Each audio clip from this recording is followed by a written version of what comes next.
मुसलमान मरे में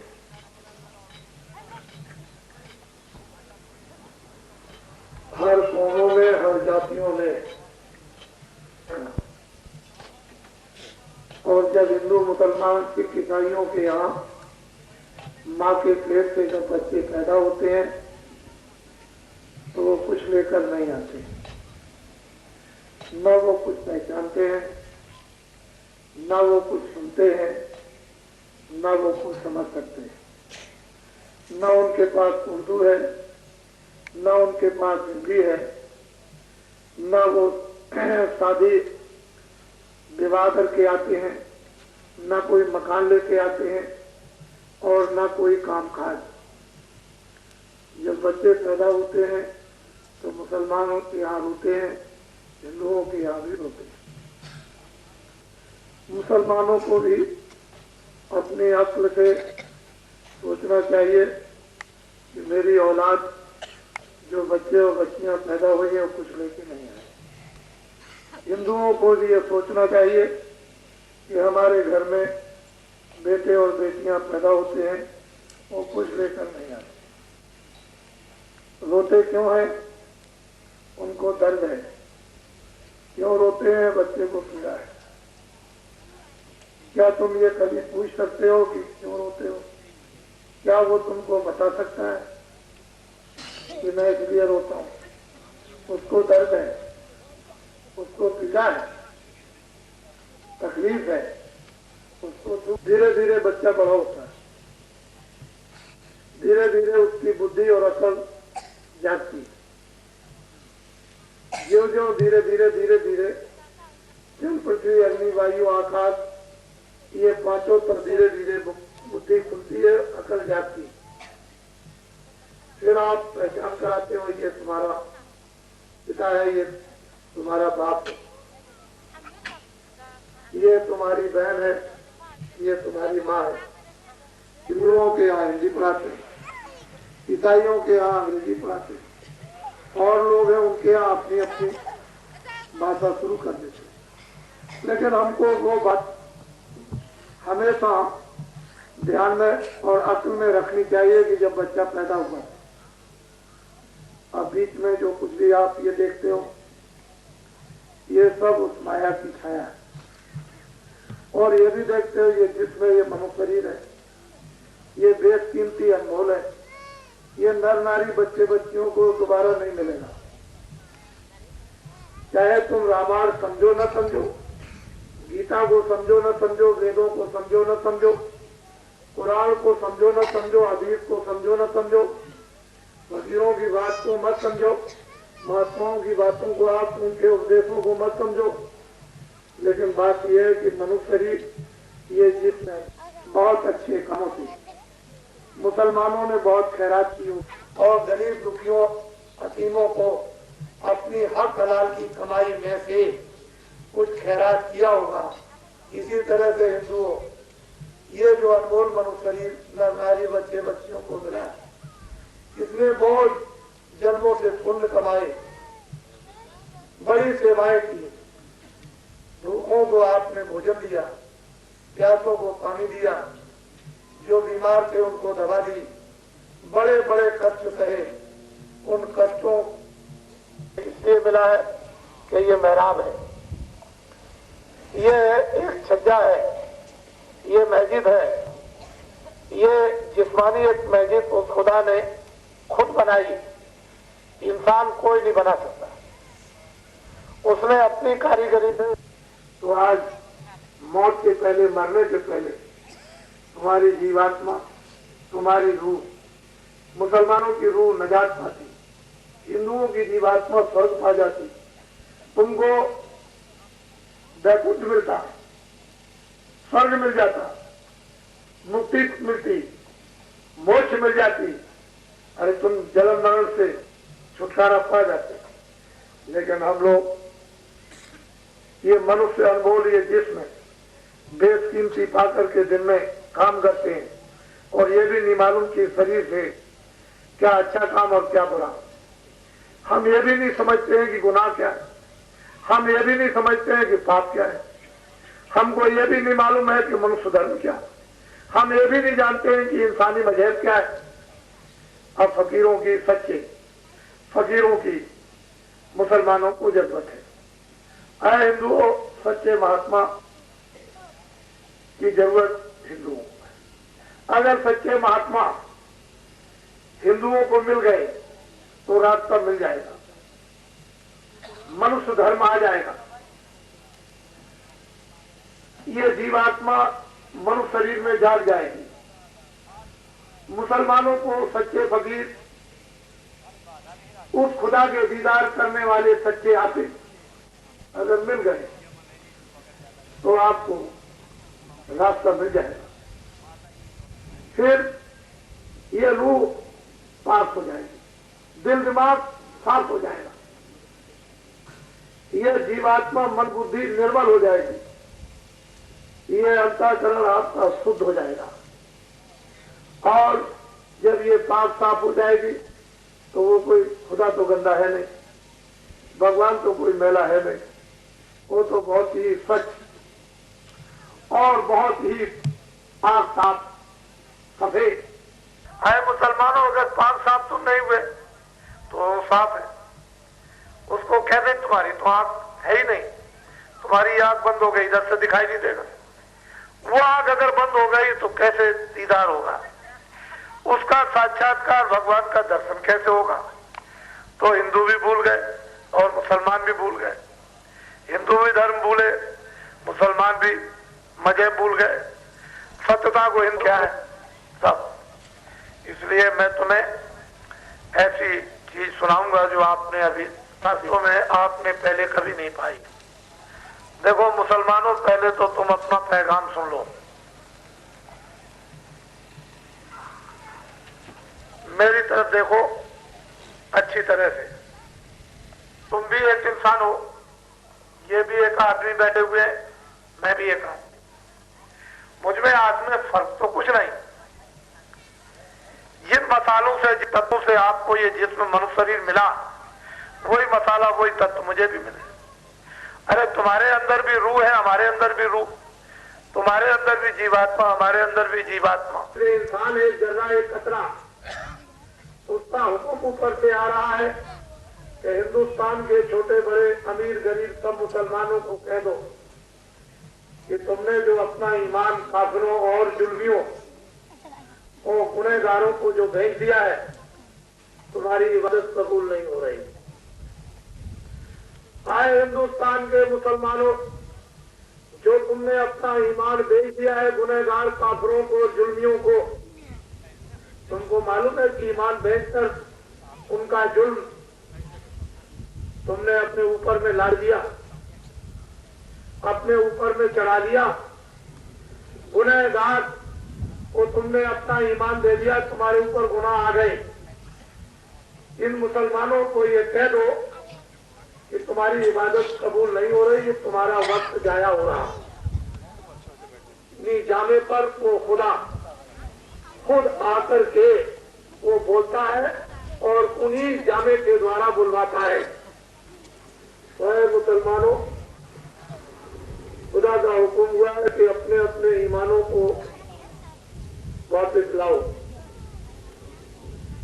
जिन मौलवी और मुल्लों ने, जिनको यहाँ रखा गया था, जिनको जिम्मेदारी दी गई थी कि मुल्ले और मौलवी हिंदुस्तान के उन मुसलमानों के ईमानों की हिफाजत बराबर करते रहेंगे, इनके ईमानों को बिकने नहीं देंगे, इनमें से रहम जाने नहीं देंगे, इनको रहम और ईमान से सच्चे मुसलमान बनाए रहेंगे। लेकिन उन मुल्लों और मौलवियों ने इनके ईमानों की हिफाजत नहीं कर पाई। तो खुदा का ऊपर से हुक्म हो रहा कि उनको भी सख्त सजा मिलेगी और आपको भी सख्त सजा दी जाएगी। आए मुसलमानों, तुम अपने ईमानों को वापस लाकर, अपने रहम को लाकर और फिर से इबादत करना शुरू करो और मांगो।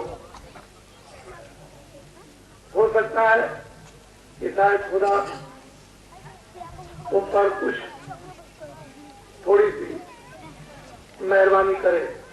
इस लायक तो तुम नहीं हो अब की खुदा की मेहरबानी तुम पर हो जाए, लेकिन तुमने ईमान और रहम ये दोनों देख दिया, अब तुम किससे इबादत करोगे। मैं लिखा था कि तुमको इबादत करनी है, जहां से रूह आई है वहां तुमको पहुंचाना है, लेकिन तुमने उन कलामों को, उन शब्दों को छोड़ दिया, भूल गए। ये जिस्म किराए का मकान है, समय पूरा होते ही मकान मालिक चाहे हिंदू हो चाहे मुसलमान हो, इस जिस्म से कपड़ा डाल देंगे और बाहर ले जाएंगे, मुसलमान को दफना देंगे, हिंदू नगरियों पर रख करके जला। आपने सामान इकट्ठा किया, बाग बगीचे, मकान, घर का सामान, जानवर, सोना और चांदी, ये तो जिस्म जमीन पर गिरते ही जब रूह निकलेगी तो जमीन पर गिर जाएगा कभी। तो ये पार है, और तुम्हारा जिस्म मनु शरीर जला दिया जाएगा और इसको गाड़ दिया जाएगा। तुम्हारी रूह, तुम्हारी जीवात को वहां तख्त पर खड़ी की जाएगी और वहां तुम्हारा इंसाफ होगा। जब इंसाफ होगा तो पूछा जाएगा कि तुमने जमीन पर वहां किताबें लिखी थी, उसमें अच्छा और बुरा बताया था, तो तुमने बुरा क्यों नहीं समझा? बुरे को मत करते, अच्छा काम करते। अरे पाप कर्म नहीं करते तो पुण्य कर्म करते।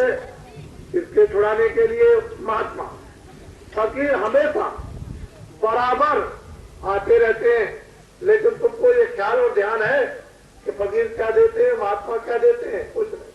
फिर वो इंसाफ करेगा कि तुमने जमीन पर रह करके इतने गुनाह किए हैं, जाओ फरिश्तों, इनको ले जाओ उस दोजख में, इनको जाकर के काटो।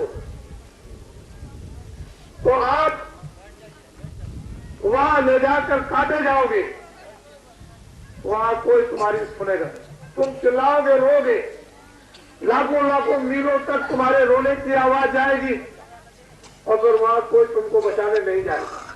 ये तो हम जानते हैं कि तुम चोरी करोगे, चोरी करते वक्त में कहोगे हमको कोई नहीं पकड़ेगा, लेकिन जब पुलिस पकड़ेगी, ले जाएगी और सजा हो जाएगी, और जब जेल की ओर से भगवान की तरफ से हिंदू, मुसलमान, सिख, ईसाइयों को कोई रोक टोक नहीं है कि तुम अच्छा मत करो, बुरा मत करो, अच्छा भी करो, बुरा करो, सब तुमको अधिकार है, सब तुमको आजादी है, लेकिन जब फैसला होगा तो वहां तुम कुछ नहीं कर सकते। तो इसलिए ऊपर से हुक्म हो रहा है कि मुसलमानों से कहो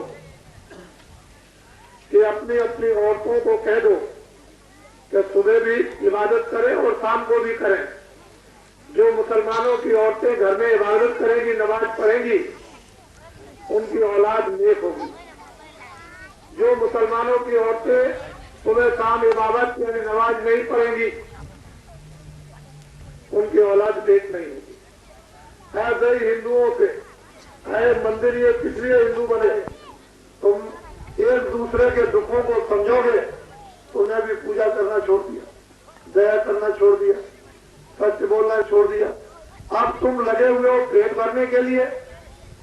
ऐ मुसलमानों, खुदा का हुक्म हो रहा है कि जिन मुसलमानों ने रोजी रोटी के लिए अपने ईमान और रहम को नहीं किया, उन फिर से तुम पूजा करो, जिससे कि तुम्हारी पूजा भगवान स्वीकार कर ले और तुमको पूजा का पुण्य दे, तुमको पूजा का फल दे, तुमको पूजा का सुख दे, तुमको पूजा की शांति दे, तुमको इबादत का सुकून दे। तुम ये काम करो, तुम शरीर से निरोगी रहो। इस काफिले की ये 10,000 किलोमीटर और 10 प्रांतों का और 90 दिन की ये परिक्रमा यात्रा है।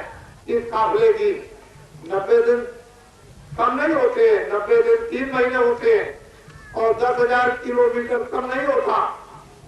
गुरु ने बना करके रख दिया और तुम अच्छे काम करो तो तुम्हारी अच्छी किस्मत और बन जाए, अच्छे काम करो अच्छी प्राप्त बन जाए। तुम ऐसा काम क्यों, ऐसा अच्छा काम, नेक काम, तुम पवित्र काम क्यों ऐसा क्यों नहीं करते हो कि तुम धनीमानी हो जाओ, तुम निरोगी हो जाओ, तुम स्वस्थ हो जाओ, तुम संपन्न हो जाओ, तुम भरपूर हो जाओ, तुम्हारा नाम हो जाए, तुम्हारी कीर्ति हो जाए। ऐसे लेकर के अमीर नहीं बनोगे, इससे सुख नहीं होगा। किसी के मकान में चोरी करोगे, जबरदस्ती करोगे, उसके मकान से सामान उठा लोगे, घर में ले आओगे तो आग लग जाएगी। तुम नहीं जानते हो कि घर का भी सामान चला जाएगा। तुमको ये नहीं मालूम कि ये मेष या ये बट है, ये अच्छा है, ये बुरा है। इसलिए दूध और रक्त, खून और दूध अलग अलग होता है। खून को नहीं पिया जाता, दूध को पिया जाता है। तो ये दूसरे की जो संपत्ति और दौलत को सोचते हो कि मेरी मिल जाए, कुछ अच्छे काम करो। तुम अगर भगवान का भजन करो तो फिर तुमको ये सब चीजें क्यों न मिले। तुम खुदा की इबादत करो, ये सब चीजें मिल जाए, लेकिन तुम इबादत तो करते नहीं हो, तुम भगवान का भजन नहीं करते हो, रो रहे चिल्ला रहे। मजदूरों को मजदूरी नहीं, मजदूरों को कम पैसा मिलता, घर पूरा चलता नहीं, घर में झगड़ा होता, बाल बच्चे दुखी होते हैं। इसी तरह से जो और पढ़े लिखे हैं उनका भी घर उनकी तनख्वाह में चलता, वो भी परेशान। किसान खेती का काम करते हैं, ज्यादा बारिश हो गई तो फसल उनकी नाश हो गई तो बड़ा वो भी बेचारे रोते चिल्लाते हैं, फिर उनके लिए दवा, उनके लिए डॉक्टर नहीं, तो बहुत परेशानियां। जब तुमने अच्छे काम छोड़ दिए तो महात्मा जो आपको जो अधिकार मिला, आपने अपना काम नहीं किया और मुझे अधिकार मिल गया, मैंने तुमसे काम कर दिया, तो इसमें आप क्या करें। ऐसे किराए के मकान में, इस किराए के मकान का नाम मेरी निगाह में, मेरी आंखों में, मेरी बुद्धि में, दिल और दिमाग में न कोई हिंदू है, न कोई मुसलमान, न कोई ईसाई। जब तुम पैदा होते हो तो नंगे आते हो, उस समय तो कोई पहचान नहीं, उस समय को सुनते नहीं थे, उस समय को बोलते नहीं थे और उस समय देखते भी नहीं थे। और फिर तुमको उर्दू का भी ज्ञान नहीं था, तुमको हिंदी और संस्कृत का भी ज्ञान नहीं, तुमको बंगला का भी ज्ञान नहीं था, तो फिर ये सब नंगे आए थे, कपड़े भी नहीं थे। और आप इसी को देखते हो ज्ञान प्राप्त होगा। चलो ये तो कुछ बात बच्चे लेकर आया नहीं, कुछ खेती दुकान लेकर आया नहीं, कुछ दफ्तर का काम लेकर आया नहीं, कुछ हिंदी और मजहब को लेकर आया नहीं, कुछ धर्म को, ये तो नंगा अज्ञान में आया। तो तुम अब कहने लगे मेरा मजहब, तुम कहते हो मेरा धर्म, तुम कहते हो मेरे बच्चे, तुम कहते हो मेरी जमीन। अरे इसमें निर्वाह करो, गुजारा करो, अच्छे काम करके अपना निर्वाह करो, ताकि शरीर सुखी है, बच्चे सुखी रहे। तो हम ये तो नहीं कहते हैं बच्चों को छोड़ दो, तो दिन में खेती दुकान दफ्तर का काम करो, शाम को आओ बच्चों की सेवा करो, खिदमत करो। अब ये हिंदू मुसलमान सिख ईसाई जब घर में कोई काम का समय न रहे तो 15 मिनट 20 मिनट ये मैजिक है, इसमें वो खुदा आवाज देता है, तुम्हारी रूह सो रही है। ये मंदिर है भगवान का बनाया हुआ मनुष्य शरीर, इसमें परमात्मा 24 घंटे होता है। देववाणी, ब्रह्मवाणी, आकाशवाणी हो रही है, लेकिन तुम्हारी आत्मा सो रही। अब तुमने उसके ऊपर में गंदगी को, मिट्टी को डाल दिया तो थोड़ा तो चला गया। जब मिट्टी के नीचे चला जाएगा थोड़ा नहीं मिलेगा, तो गई। अब होश नहीं है। तुमको अगर कोई ऐसा इंजेक्शन लगा दे या तुम ज्यादा कोई ऐसी नकली चीज तुम खा लो तो तुम्हारी बुद्धि सो जाती है, फिर तुमको कोई ज्ञान नहीं, पागल हो गए। तो इसी तरह से तुमने ऐसे बुरे कर्म, ऐसे बुरे काम तुमने किए हैं कि तुम्हारी जीवात्मा बिल्कुल सो गई, बेहोश हो गई। अब उसे क्या कुछ भी ज्ञान नहीं, उसे कुछ भी होश नहीं। तो उसी जीवात्मा को, उसी रूह को होश में लाने के लिए ही फकीर और महात्मा आते हैं। तो मोटी बात है, सब कुछ छूट जाएगा। आप 1 करोड़ अपने पास रखो, आप 1 लाख अपने पास रखो, आप 10,000 अपने पास रखो और 10 मकान अपने पास रखो और सैकड़ों कपड़े अपने पास रखो, लेकिन ज्ञान तो ये होना चाहिए। अगर ज्ञान बुद्धि का होगा कि ये वस्तुएं समय पूरा हो जाएगा तो छोड़नी होंगी।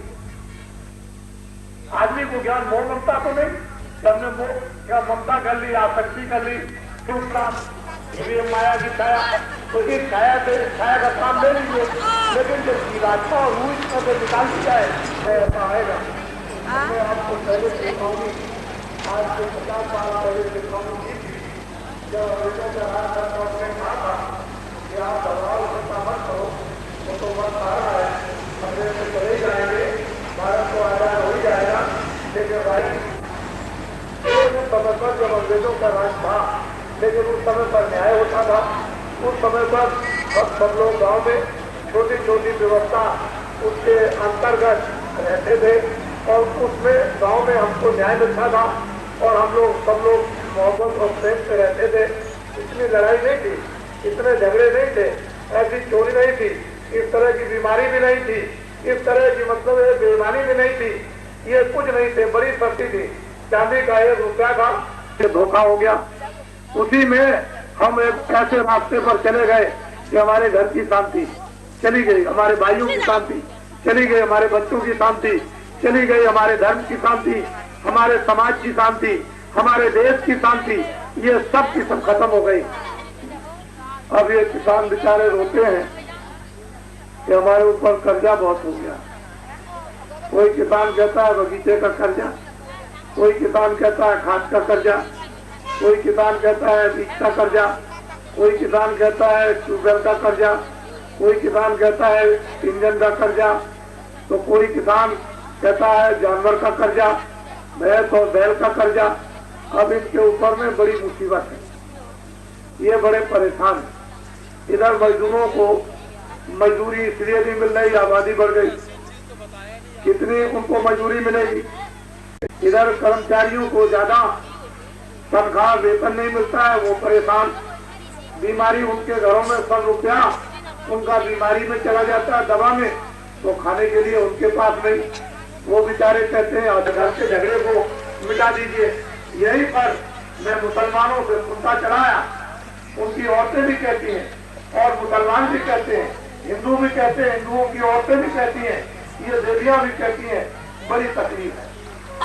कोई बीमारी लेकर चला रहा, कोई झगड़ा लेकर चला रहा, कोई गरीबी लेकर के चला रहा। सुनते सुनते सुनते सुनते तुमको मालूम है कि फकीर और महात्माओं को कितना कष्ट और कितनी तकलीफ होती है, तुम नहीं जानते।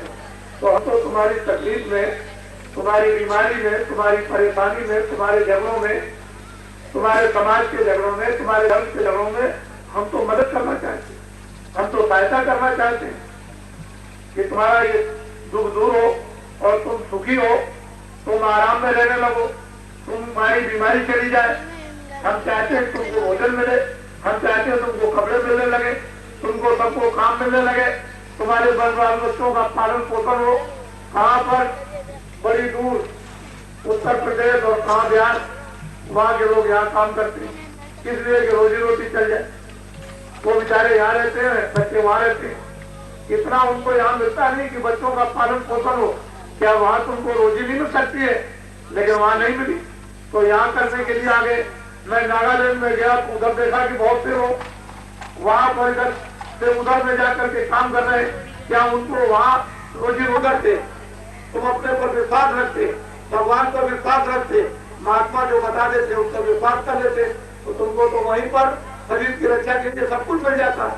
लेकिन मनुष्य भटक सकता है, वहाँ कुछ मिल जाएगा, वहाँ कुछ रहेगा। ऐसा राजस्थान के लोग यहाँ कितने पड़े हैं जो दुख व्यापार कर रहे हैं, वो सोचते हैं कि चलो वहाँ मिल जाएगा कुछ। तो इस तरह से दूर दूर अपने घर को, बच्चों को छोड़कर कोई कहीं पढ़ा, कोई कहीं पढ़ा है। लेकिन हमारे ऋषियों मुनियों की शिक्षा, हमारे ऋषियों मुनियों की एक व्यवस्था घर गृहस्थी की ऐसी थी कि जहाँ भी तुम काम, यहाँ बड़े बड़े झगड़े, में बड़े बड़े झगड़े, बड़ी लड़ाई। लेकिन जब ये पता चला कि यहाँ बच्चों द्वारा कोई लड़ाई, कोई झगड़ा नहीं, कोई लड़ाई, कोई झगड़ा नहीं, तो ये आसाम है। अब तो सरकार बदल गई, एक नई सरकार आई है। आप लोगों से सबसे ये निवेदन है कि जो नए लोग आए हैं, जिनको आपने एक मौका, एक अवसर दिया है सेवा करने का, तो उनको इतना और अवसर दीजिए कि 30 महीने तक कुछ मत बोलिए। 30 महीने तक उनको, नए लोगों को, जो नए बच्चे आए, कुछ सोचने दीजिए, कुछ देखने दीजिए, कुछ कागज देखने दीजिए, कुछ जगह देखने दीजिए, कुछ विचार करने दीजिए। तो 30 महीने के बाद फिर कुछ, जब वो इतने दिन में सोच साच लेंगे, समझ लेंगे, देख लेंगे, तो फिर आपका कुछ काम करना शुरू करेंगे। और एक ही दिन में आपने, एक महीने में आपने चिल्लाना शुरू कर दिया तो आप खुद रो पड़ोगे, तो तुम्हारा कोई भी काम नहीं होगा। तुमको और तकलीफ होगी, और दुख होगा, और चिल्लाओगे तो फिर और मुश्किल हो जाएगा। कर्म तो खराब है ही। हमारी जो सरकार है वो पूरी भ्रष्ट है। और हमारे कर्मचारी अधिकारी सब भ्रष्ट। हमारे जो दुकानदार हैं, जो व्यापारी हैं, ये भी पूरे भ्रष्ट। और ये सब के सब दलाल हैं। लेकिन मैं तो नहीं कहता हूं कि आप भ्रष्ट हैं, आप दलाल हैं, आप खराब हैं।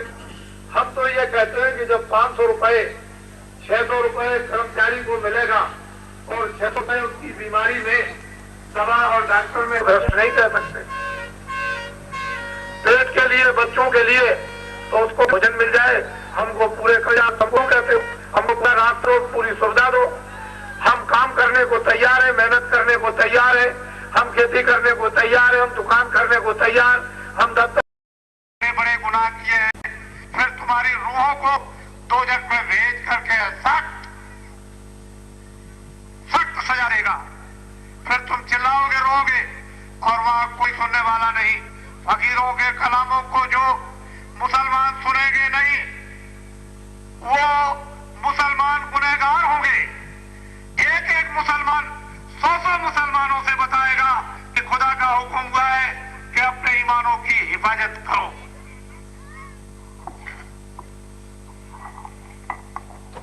बेशकीमती रूहानी तकरीर आपके बीच में पेश करके हिंदुस्तान की दौड़ो मुसलमानों, ये कलाम है, ये वक्त बेशकीमती है, दोबारा फिर नहीं मिलेगा। दौड़ के आओ, पैगाम को सुनो, ये हकीकत है। जब तुम सुनोगे, गौर से अपनी अकल से काम लोगे, तभी कुछ काम बनेगा। ये पैगाम है, दौड़ करके जल्दी से आओ, नहीं पीछे अफसोस करोगे। दौड़ो मुसलमानों, कलामों को सुनो। हाय मुसलमानों, मुझे देखो, मैं इंसान हूं, तुम्हारी तरह से मैं इंसान हूं। ऊपर से आवाज आ रही है, ऊपर से आवाज आ रही है। खुदा का हुक्म हुआ है कि हिंदुस्तान के मुसलमानों को ये बता दो कि मुसलमानों ने अपना ईमान बेच दिया है। बेचे हुए ईमान से खुदा की इबादत कबूल नहीं हो रही है। ये सारा वक्त तुम्हारा इबादत के वक्त जाया हो रहा है। हाय मुसलमानों, इस रोजी रोटी के लिए तुमने अपने ईमान को बेच दिया और खुदा का यकीन तुमने छोड़ दिया। खुदा तुमको सख्त सजा देगा। आए मुसलमानों, गौर से सुनो।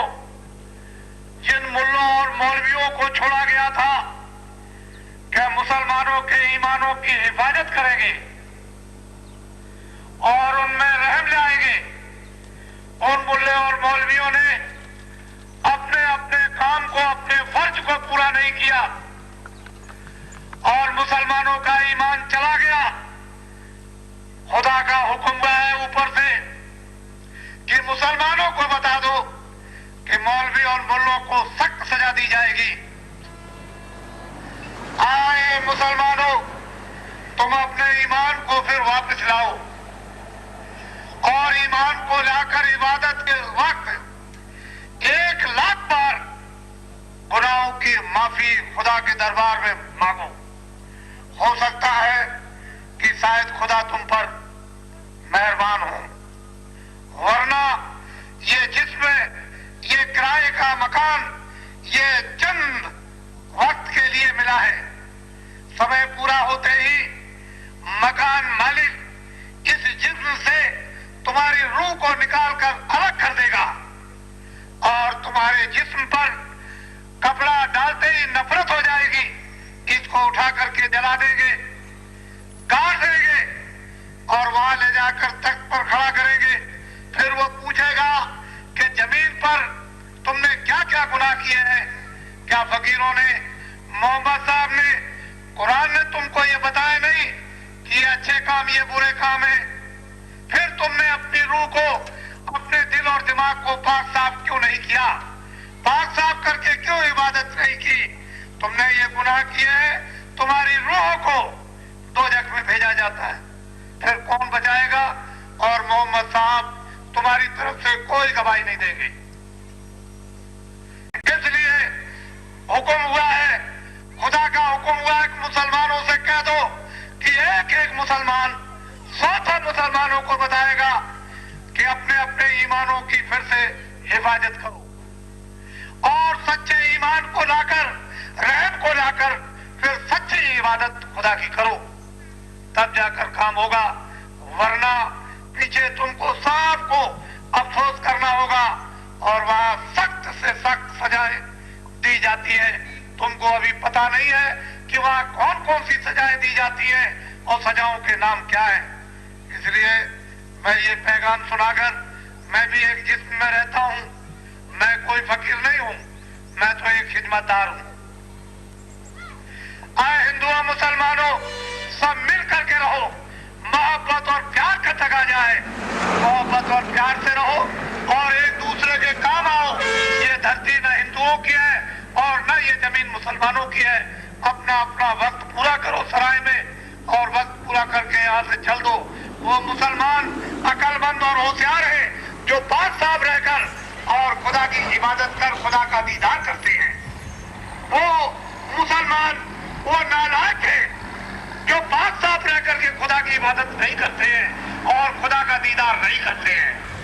रोजी रोटी के लिए ईमान बेचकर खुदा का यकीन खो दिया, उन मुसलमानों को सख्त सजा मिलेगी। आए मुसलमानों, जिन मौलवी और मुल्लों ने, जिनको छोड़ा गया था कि मुसलमानों के ईमानों की हिफाजत करना, उन मुल्ले और मौलवियों ने मुसलमानों के ईमानों की हिफाजत नहीं की। खुदा का हुक्म हुआ है कि मौलवियों को और मुल्लों को भी सख्त सजा दी जाएगी। इसलिए मुसलमानों, खुदा का हुक्म हुआ है कि अपने अपने ईमानों को वापस लाओ और इबादत के वक्त में 1 लाख बार गुनाहों की माफी मांगो। हो सकता है कि शायद आप पर मेहरबान हो। ये जिस्म किराए का मकान है, जब तुम्हारी रूह निकाल कर अलग कर दी जाएगी तो ये जिस्म को उठा करके नफरत के साथ दफना दोगे और रूह को इंसाफ के तख्त पर खड़ा किया जाएगा। पूछा जाएगा कि तुमने कितने वहां गुनाह किए जमीन पर, तो फिर मोहम्मद साहब तुम्हारी तरफ से कोई गवाही नहीं देंगे और कुरानों के कलामों को तुमको बिल्कुल याद नहीं है, तुम कतई उसको भूल गए हो। इसलिए फिर से दोबारा अपने ईमानों को लाओ और उसको पाक साफ करो और फिर इबादत करो, तब तुम्हारी इबादत कबूल होगी। उस खुदा का हुक्म हुआ है कि मुसलमानों को कह दो कि एक एक मुसलमान 100 मुसलमानों को बताएगा कि मथुरा से एक बाबा है, उन्होंने ये कहा कि खुदा का हुक्म हुआ है कि मुसलमान अपने ईमानों की खुद हिफाजत करें, वरना आपको अफसोस करना होगा और कोई आपके काम नहीं आएगा। हिंदू और मुसलमानों सब मिलकर रहो मोहब्बत और प्यार के साथ और दोनों के दोनों एक दूसरे के काम आओ। ये धरती जमीन किसी की नहीं है, इसको सबको छोड़ करके जाना है। यहाँ कोई हिंदू कोई मुसलमान नहीं। मुझको देखो, मैं न हिंदू न मुसलमान न ईसाई और न सिख हूँ, मैं एक इंसान हूँ, एक मनुष्य हूँ। जो हकीकत है वो मैं तुमको इजहार कर रहा हूँ, तुम्हारे दर्श पेश कर रहा हूँ। अगर तुम इसको नहीं मानोगे तुमको इल्जाम लग जाएगा और तुम गुनहगार हो जाओगे। इसलिए तुम उसके लिए तैयारी करो कि इबादत के वक्त में सच्चे दिल से पाक साफ करके और फिर उसकी इबादत करो तो खुदा शायद खुश हो, वरना नहीं। रूहों को निजात देने की एक को इल्जाम लग जाएगा। आए मुसलमानों, तुम मेरी तरफ देखो, मैं भी एक इंसान हूँ। आए मुसलमानों, मैं भी एक इंसान हूँ। ऊपर से खुदा का हुक्म हो रहा, उस खुदा का हुक्म हुआ है कि मुसलमानों को ये कि जिन मुसलमानों ने अपने ईमान को बेच दिया है उन मुसलमानों की इबादत कबूल नहीं हो रही है। आपका वक्त सब इबादत के वक्त जाया हो रहा है। आए मुसलमानों, रोजी रोटी के लिए जिन मुसलमानों ने ईमान को बेच दिया और खुदा का यकीन छोड़ दिया, उन मुसलमानों को सख्त सजा मिलेगी। खुदा का हुक्म हुआ है कि मौलवी और मुल्लों को जो मुसलमानों के ईमानों की हिफाजत के लिए छोड़ा गया था, उन मुल्लों ने और मौलवियों ने मुसलमानों के ईमानों को बरकरार नहीं रख पाया, न उनमें रहम रख पाया। खुदा का हुक्म हुआ है कि मौलवियों और मुल्लों को भी सख्त सजा दी जाएगी। आए मुसलमानों, तुम अपने अपने ईमानों की फिर से ईमानों को लाओ और ईमान लाकर इबादत के वक्त लाख लाख गुनाहों की माफी मांगो। तो हो सकता है कि शायद खुदा तुम पर मेहरबान हो। ये बार बार नहीं मिलेगा। एक मरते उसने आपको ये दे दिया पाक साफ होने के लिए कि तुम इसमें अपने दिल दिमाग को पाक साफ, अपनी रूह को पाक साफ करो और परवरदिगार की इबादत करके उसका दीदार करो। लेकिन आए मुसलमानों, तुमने ये काम नहीं किया है कि तुम पाक साफ हो, तुम गंदे हो। इसलिए गुनाहों की तुम्हें माफी मांगना लाजमी है इबादत के वक्त में। और जो मुसलमान इबादत के वक्त में अपने गुनाहों की माफी नहीं मांगता है, वो ज्यादा गुनहगार होगा।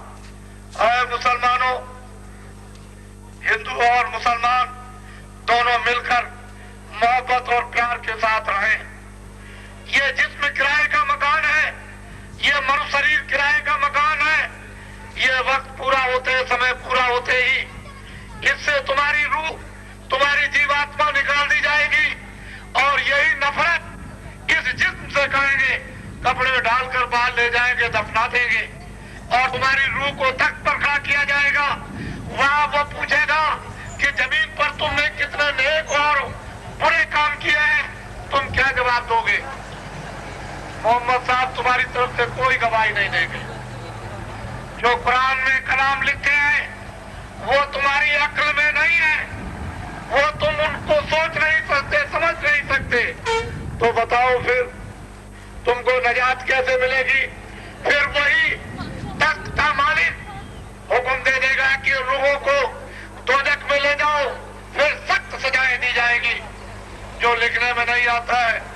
आए मुसलमानों, हुक्म हुआ है मालिक का, खुदा का हुक्म हुआ कि मुसलमानों से कह दो कि एक एक मुसलमान 100 मुसलमानों को बता दे कि खुदा का हुक्म हो गया है कि अपने अपने ईमानों की हिफाजत करो। जो मुसलमान इसको नहीं बताएगा वो गुनहगार माना जाएगा। फिर बताओ, जब गुनहगार हो जाओगे तो फिर खुदा कैसे कबूल करेगा? जब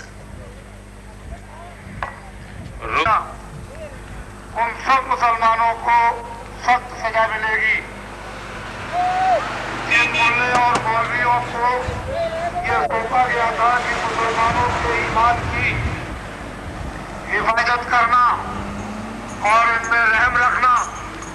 उन मुल्ले और मौलवियों ने मुसलमानों के ईमान की हिफाजत नहीं की। खुदा का हुक्म हुआ है कि उनको सख्त सजा मिलेगी। आए मुसलमानों, तुम फिर से अपने ईमान को लाओ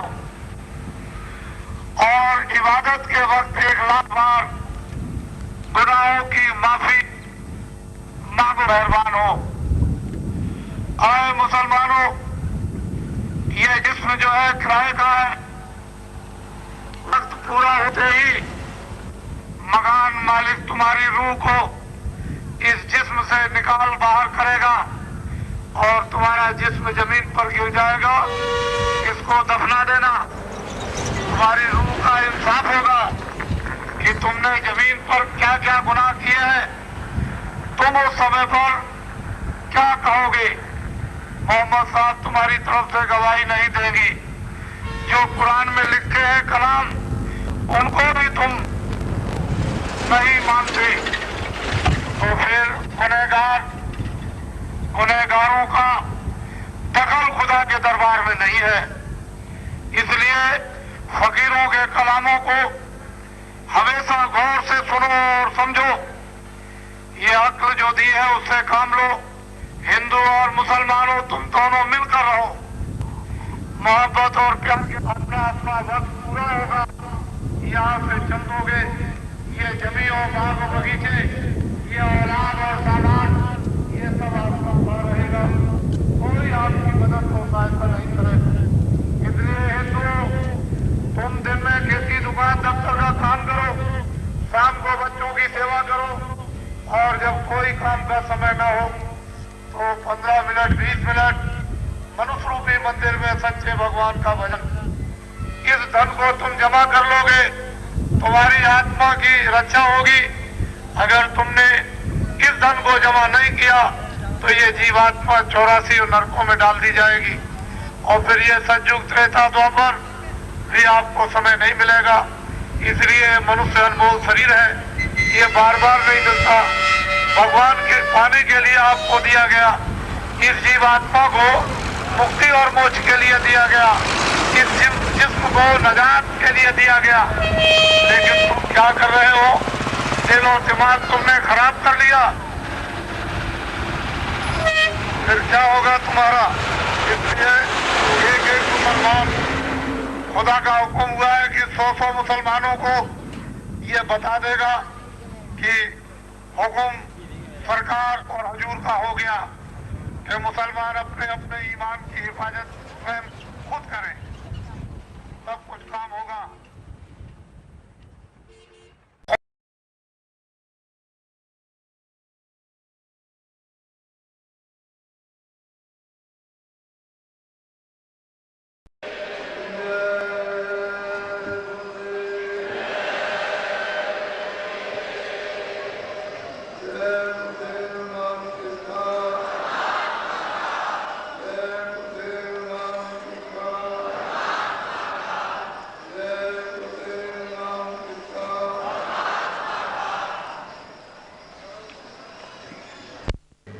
अच्छे लोग नहीं मिलेंगे।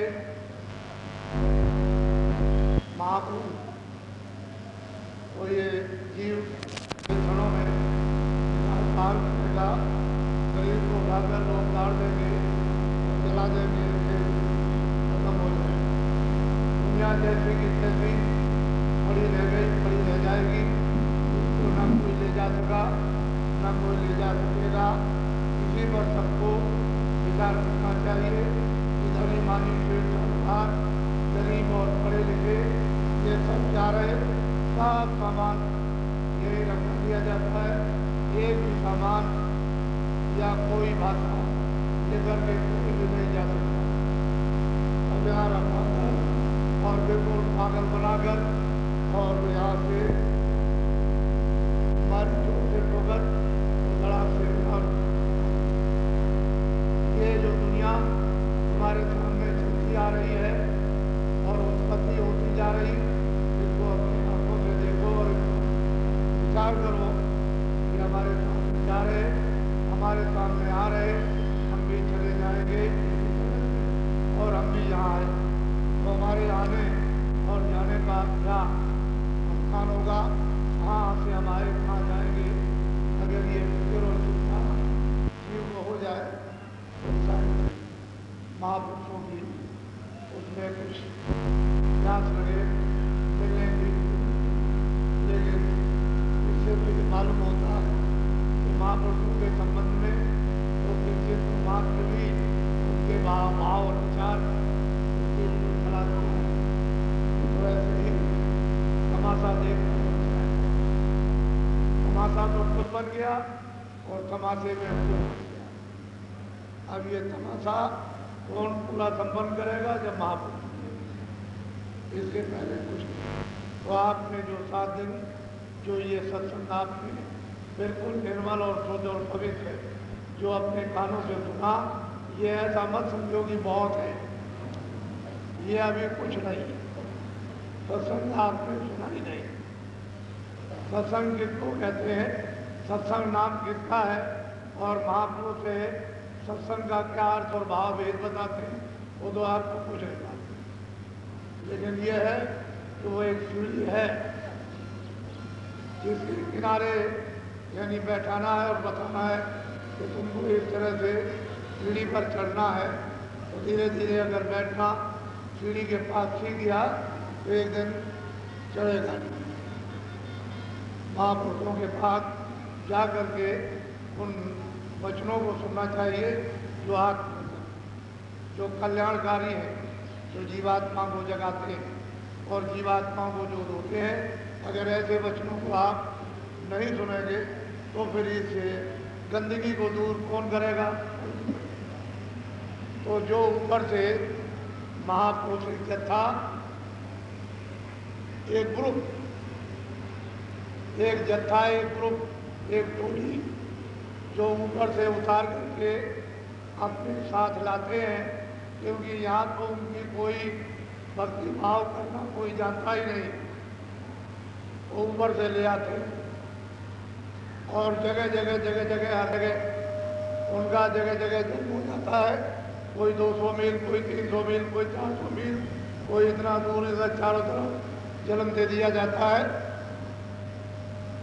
और थोड़े ही समय में उनका ऐसा तार और सूत्र है यानी लग जाता है कि फौरन वो वहाँ सब एक जगह पूरा का पूरा जत्था उन महापुरुषों का जो टोली लेकर के आया हुआ सब इकट्ठा होता और वो सब ज्ञानी होते हैं और निमित्त मात्र की बात है।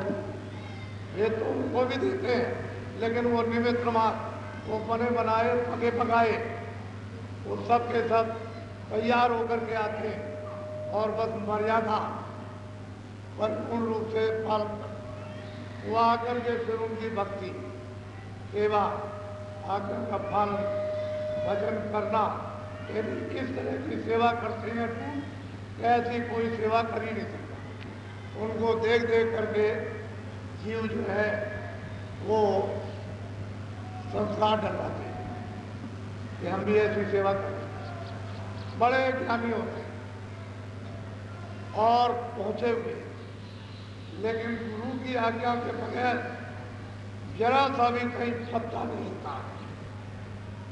पूरे होते हैं, उनमें कोई कमी नहीं होती है, वो पहुंचे हुए होते हैं, वो सब मंडलों में जाते हैं और आते हैं, लेकिन गुरु के बगैर एक पत्ता नहीं।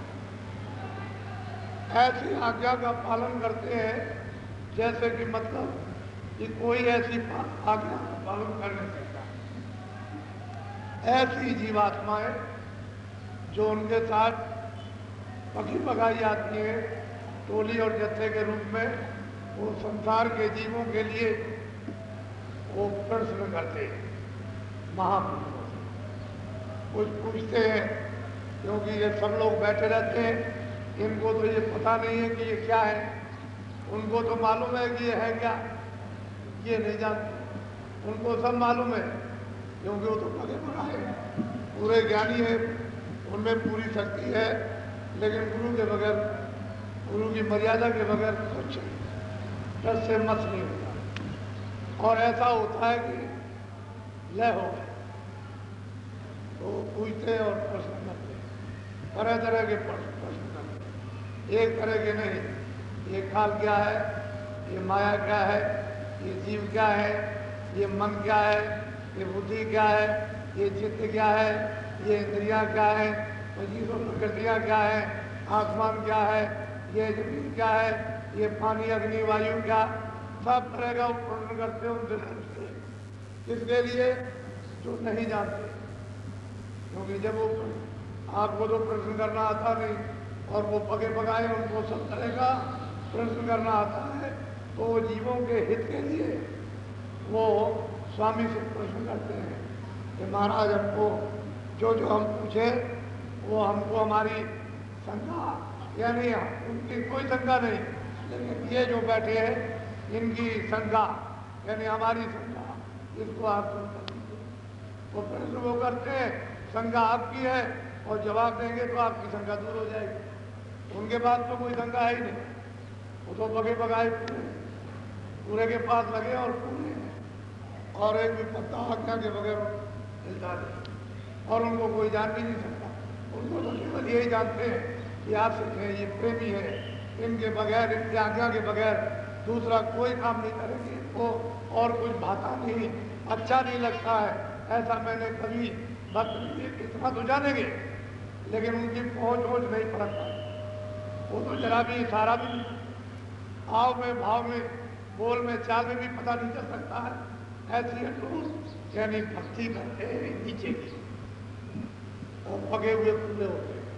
तो आज मैं आपको बहुत विधि विधान से आपको समझाऊंगा, और ये भक्तों का, सच्चे भक्तों का प्रश्न है, सब जीवों के हितों के लिए, ताकि सबका हित हो और सब जीव जागे और संस्थाएं सबकी खत्म हो जाए। तो बहुत प्यार से पूछते हैं।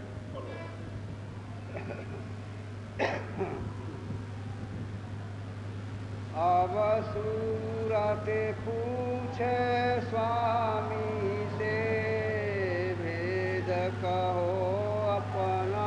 ये जो सूरह दोनों आंखों के बीचों बीच बैठी हुई है, जो जाग गई और ऊपर मंडलों में जाकर के सारे मंडलों का दर्शन दीदार, यानी ब्रह्म ईश्वर का, ब्रह्म का, पार ब्रह्म का, और ऊपर जाती है अपने प्रिया पद में और सच्चे बादशाह का दर्शन कर। वो पूछती है कि स्वामी, बड़ी दया हो जाएगी, अपने स्वामी से पूछती है, कुछ प्रश्न करती है बहुत श्रद्धा के साथ कि आप कुछ अपना भेद तो बताइए कि आप हैं को। अपने स्वामी से पूछते हैं कि हमने तो आपको अपना कर लिया, अपना बना लिया, आप हमारे हैं, हम आपको छोड़ नहीं सकते हैं और आप भी हमको नहीं छोड़ोगे। लेकिन स्वामी एक ये प्रश्न है कि आप हैं को, बोलो।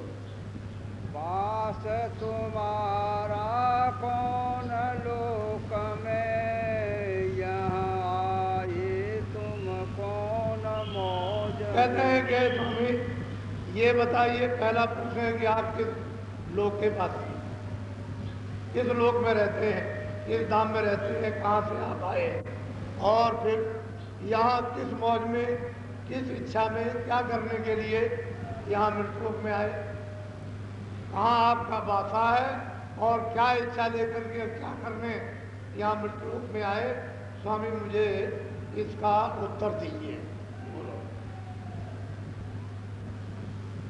देश तुम्हारा कितनी दूर, खोजे सूरत न पाए। अब वो जीवात्मा कहती है, दोनों आंखों के जो पीछे बैठी है, कि हमने सब जगह खोजा, तलाश किया, ढूंढा, कोई पूजा की, कांड किया, उपासना कांड किया, दान किया, पुण्य किया, क्या किया, बैराग किया, तपस्या की, व्रत किए, सब कुछ किए, हमने सब जगह खोजा, ढूंढा, लेकिन कहीं भी हमारा पता ठिकाना नहीं लगा। तो कहती है कि भाई आप कहाँ के रहने वाले और यहाँ क्यों आए हो, और आपका यहाँ से, इस मृतलोक से कितनी दूर आपका देश है, कहाँ के वासी आप, ये हमको सब क्यों आए, किस मौज में आए, कहाँ के रहने वाले हैं, फिर यहाँ आए हैं, तो यहाँ से मृतलोक से वो आपका देश कितनी दूर है। बहुत प्यार के साथ में वो प्रश्न कर रही है और पूछ रही है कि इसका भी हमको उत्तर दीजिए। पहले तो वो सब कुछ किए रह रही है, बाद में बस सुन करके उसको उत्तर दे। बोलो। मैं बिछड़ी तुमसे कहो कैसे, देश पराए आई जैसे। कहते हैं कि मैं पराए देश यहाँ क्यों आई और मैं आपसे क्यों बिछुड़ गई, इसका भी मुझको सही सही उत्तर दीजिए। मुझे क्यों आपने अलग कर दिया, क्यों मैं बिछुड़ गई और पराए देश में क्यों आई, आपके देश से अलग क्यों की गई, इसका भी मुझे उत्तर दीजिए। बोलो। मेरा हाल भेन कर गाओ, देश अपना मोह। और ऐसे नहीं, भिन्न भिन्न विधि विधान के साथ, यानी आप अपना मतलब ये मेरा भेद बताइए कि मैं कैसे आई, क्यों आई, क्यों भेजी गई, क्यों यहाँ काल के देश में डाली गई और कर्मों में क्यों बरमा दी गई और फिर वहाँ से क्यों निकाली गई। ये पूरा विधि विधान से भिन्न भिन्न मतलब इस तरह से हमको समझाइए ताकि हमको ये संतुष्टि और हमारी शंका दूर हो जाए कि हमारे प्रश्न का उत्तर हमको मिल गया और हमारे ठीक ठीक समझ में आ गया। मन तन संग पड़ी में कब से दुख पाए बहुतक में जब। कहते हैं कि मन के साथ तन के साथ मैं जो यहाँ आकर के बांधी गई तो मैंने इस मन के साथ कितने कितने दुख बहुत बहुत से पाए। ये ऐसा क्यों मेरे साथ किया गया, क्यों इस दुख में लाया गया, क्यों तन के साथ मन के साथ बांधी गई, फिर मेरे ऊपर में ये कर्म बंधन क्यों डाल दिया गया कि ये पाप है, ये पुण्य है और मैंने जो कुछ भी किया है और इतने दिनों से मैं भोग रहा हूँ, चिल्ला रहा हूँ, रो रहा हूँ और मेरा कोई सहारा मुझे या उपाय करने वाला नहीं। ये भी मुझे ठीक ठीक बताइए। क्यों भूली मैं देश तुम्हारा आए पड़ी परदेश। हाँ वो जी बात कहते हैं कि स्वामी ये भी बताइए कि मैं आपका देश क्यों भूल गई, क्यों ऐसी जरूरत पड़ी कि मैं बिल्कुल ही देश को खो बैठी और प्रदेश को मैं अपना देश समझने लगी, अपना घर समझने लगी, यहाँ इनको अपना साथी समझने लगी और फिर ये कि इनमें से हमारा कोई भी साथी नहीं रहा, सब किनारा अपने स्वार्थ में कर गए और मैं इतने दिनों से यहाँ 84 और नरकों में भोग रहा हूँ, रो रहा हूँ, चिल्ला रहा हूँ, तो मैं आपका देश क्यों भूल गई। पाताल बसो के मृत्यु लोक में स्वर्ग बसो के ब्रह्म। अब वो तुरंत कहती है कि स्वामी क्या आप पाताल लोक में है या मतलब मृतलोक में आप रहते हैं या आप स्वर्गलोक के वासी हैं या वैकुंठ लोक के वासी हैं, तो मुझे ये भी बताइए कि किस लोक में आप रहते हैं, इनमें रहते कि नहीं, पाताल में, मृतलोक में और स्वर्गलोक में, वैकुंठ लोक में कहाँ के वासी हैं। ये मुझे विधि विधान से भी समझाइए। इंद्रपुरी या शिव मुकाम में कृष्ण लोक या राम। कहते हैं कि वो इंद्रपुरी में या शिवपुरी में यानी निरंजन भगवान के यहाँ आप बसते हैं या कृष्ण लोक में रहते हैं, मतलब या प्रकृति लोक में रहते हैं या पुरुष लोक में, किस लोक के आप वासी हैं, वो उसको अलग अलग विधि विधान से मुझे समझा दीजिए, तब मेरी शंका जाएगी और आप अब मिल गए बताने के लिए और यहाँ क्यों आए हैं, तो ये मुझे सब तरतीब बार से बताइए। कृष्ण लोक या राम लोक में प्रकृति लोक या पुरुष। कहते हैं कृष्ण लोक या राम लोक या प्रकृति लोक या पुरुष लोक में क्या उस धाम के आप रहने वाले हैं जो यहाँ आए हैं, क्या जरूरत आपको यहाँ आकर के पड़ी, इसलिए आप आए। या तुम व्यापक सभी लोक में चार खाने चरय। और वो तुरंत पूछती है कि स्वामी क्या आप सब जगह व्याप्त थे, सब लोगों में व्याप्त थे या मतलब 84 और मतलब है कि नरकों में भी आप व्याप्त थे, किस जगह पर रहते हैं और कहाँ के रहने वाले, ये सब अलग अलग भिन्न भिन्न हमको ये विधि विधान से ये हमको बताइए। क्यों मोहे डाला काल लोक में अति भर माया हर्ष। और ये भी बताइए कि आपने मुझको काल के लोक में क्यों डाल दिया, क्यों बता दिया, मैं यहाँ अति भरम गया, मुझे पता ही नहीं है कि मैं कहाँ का हूँ और जन्मता हूँ, मरता हूँ, अति दुखी होता हूँ, मेरे दुख को कोई सुनने वाला नहीं और मैं चाहता हूँ 84 और नरकों में मुझे नाना प्रकार की यातनाएं दी जाती हैं, तो मुझे यहाँ काल के देश में आपने क्यों डाला। अब क्यों आए मोह चितावन रूप धरा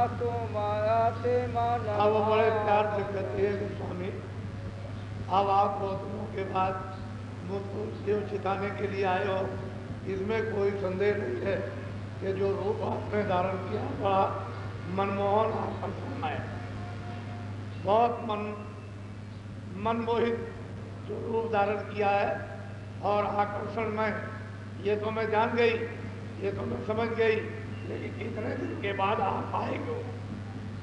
सब तरह के प्रश्न ऊंचे नीचे, सुलझने के, उलझने के, गिरने के, फंसने के, निकालने के, हवाले करने के, सब पूछ रही है कि हमको ये सब बताइए। मैं दासी तुम चरण निहारे, वेद देव तुम अब बहुत प्यार से कहते हैं कि मैं दासी, मैं सेवक, मैं आपको छोड़ के जा नहीं सकती। मुझे ये सब भेद, जब मैं आपके चरणों में बैठ के चरण निहार रही हूँ तो मेरी ये शंका यानी आप दूर कर दीजिए और पूरा पूरा अपना जो भी गोपनीय वेद हो वो मुझे सुनाइए। तब से शब्द स्वामी बोले, सुनो सुरत तुम में। अब महापुरुष बड़े प्रसन्न हुए, इस तरह के प्रश्न सुन करके इसने प्रश्न किया है, उत्तर लेने के लिए तो बहुत प्रसन्न हुए।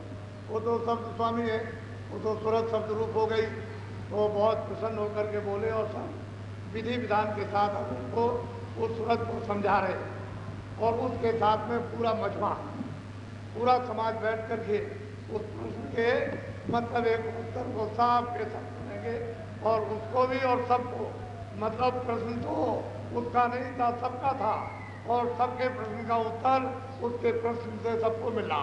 बोलो।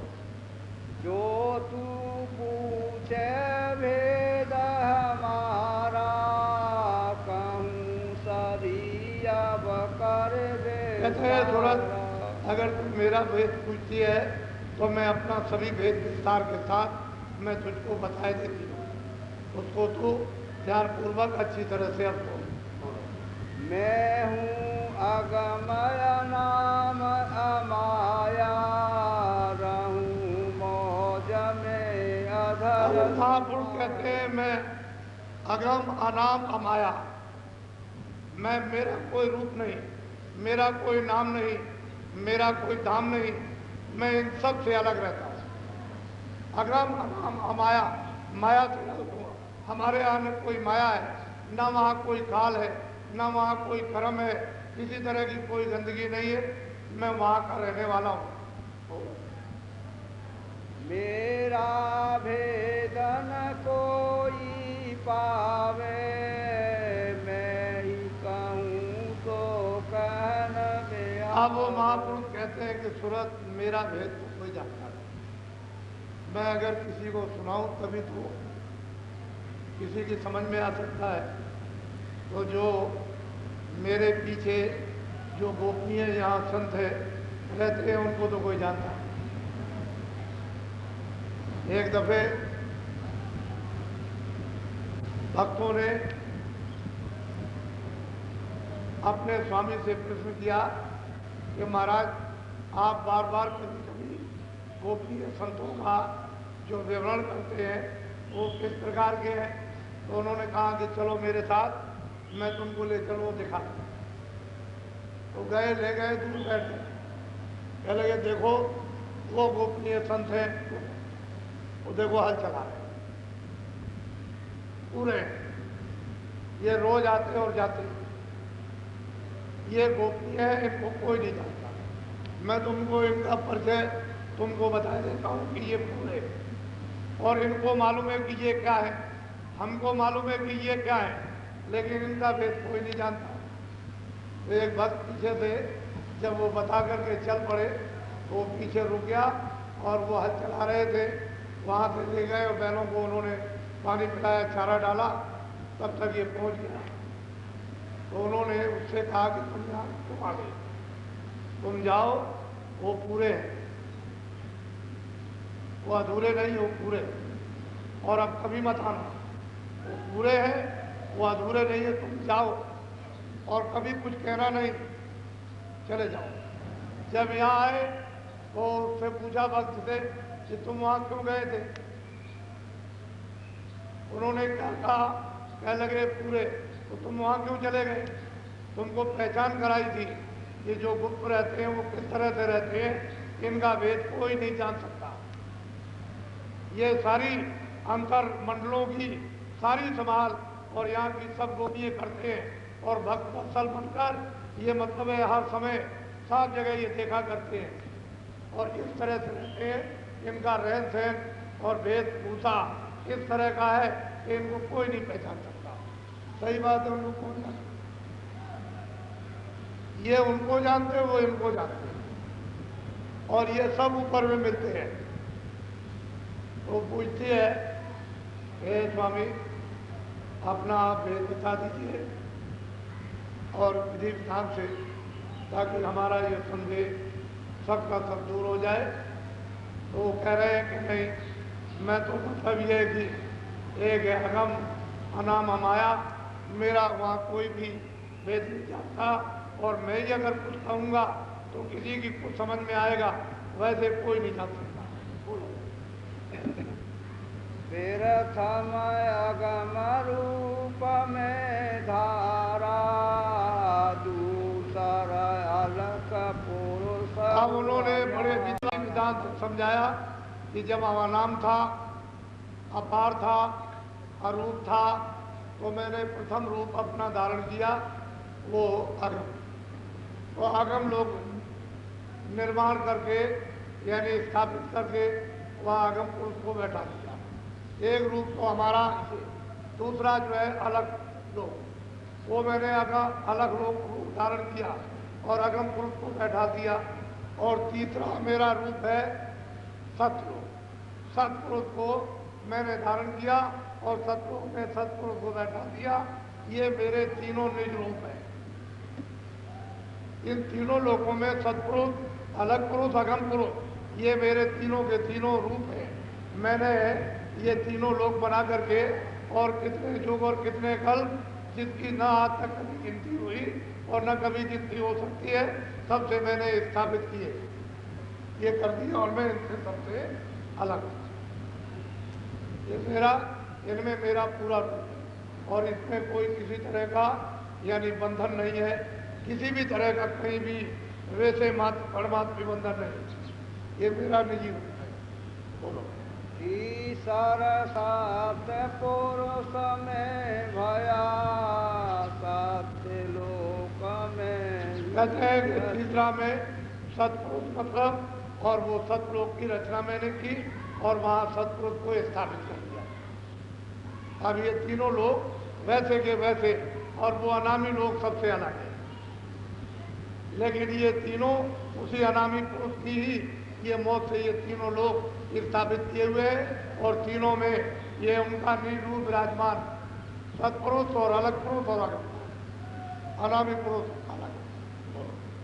इन तीनों में मेरा रूप, यहाँ से उतरी का। अब वो कहते हैं महापुरुष ये सूरत, इनमें मेरा तीनों में रूप है, मेरा निजी रूप, लेकिन मैंने कुछ फिर नहीं किया।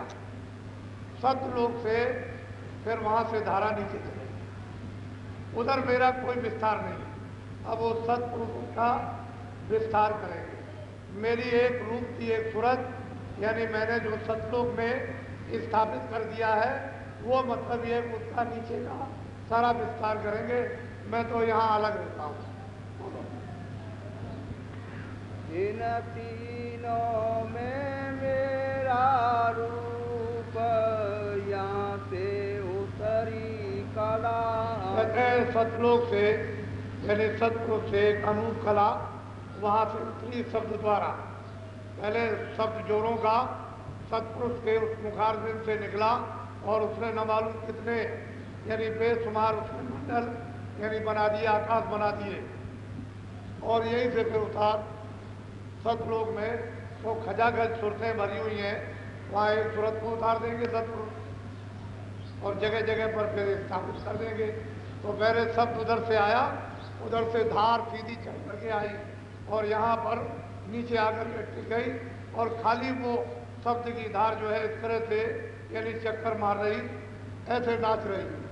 अब वो बहुत दिनों और मुद्दतों के बाद ये सारे के सारे आकाश बने रहेंगे उनके शब्द के द्वारा। फिर वो सूरत को देखेंगे उसी शब्द पर, तो उसका ठेका बना देंगे।